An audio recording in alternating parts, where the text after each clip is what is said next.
Imagine this. You send a message and the person doesn't reply. Suddenly your brain starts thinking that did I do something wrong? Are they hurt? And this is how overthinking begins. Overthinking is thinking about the same problem or situation again and again. Instead of giving you solutions, the brain keeps on thinking in circles.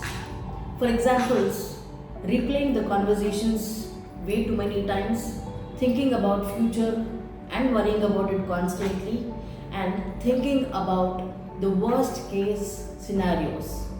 All these are part of overthinking. Overthinking usually focuses on the things that you cannot control. The problem here is not thinking. Thinking helps us solve problems, but overthinking traps the mind with endless thoughts without action. By the end of this video, you will learn 5 simple steps to overcome overthinking. Let's understand why people do overthink. Here are a few common reasons. Number 1, fear of making mistakes. People overthink because they would want to make the perfect decision. Number 2, anxiety about the future. Because constantly the brain keeps on predicting about the outcome of whatever that you do. Third point, caring too much about what other people think about us.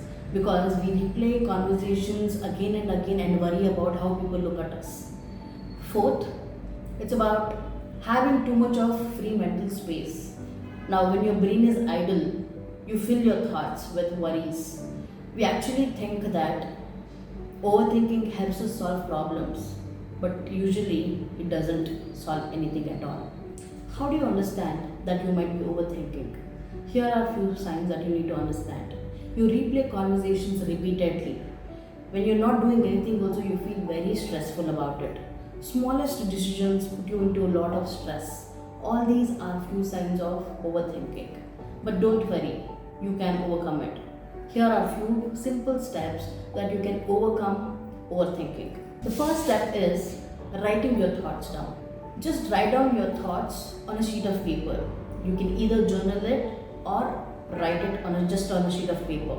So when you break down your thoughts and write it on a sheet of paper, you will become more light and you will get better access to clarity. And it will feel less overwhelming too. Second step is take action, even small action.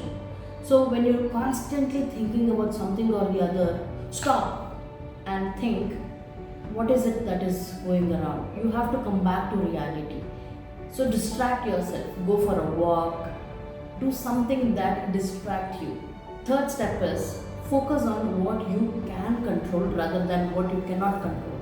So the mind basically always keeps on thinking about something that you cannot control. But you need to understand that what are the things that you can focus, what is under your control and what you can do about it rather than something that is not under your control. Okay, fourth step is give your mind a break, because you've been constantly thinking about something or the other. You've filled your brain with thoughts, mostly negative thoughts. So how do you give your mind a break? Go for a walk, meditate, do some sort of exercise, talk to your friend. There's so much more. So do something that you love. And lastly, fifth step is set a time limit for thinking. This might sound absurd, but it works wonders. When you can set some specific time limit for thinking. Now let's say you give yourself about 10 minutes to think. After 10 minutes, you should be able to decide whether make a decision about it or just move on. So this breaks the pattern. So these are the 5 simple yet effective steps to overcome overthinking. Overthinking is something many people struggle with. But remember, your thoughts don't have to control you. When you focus on action, clarity, and the present moment, your mind becomes much more calmer. Start small, bring it to action, and you'll slowly feel that your mind has started to become more light, calmer, and become peaceful. Thank you for watching and subscribe for more.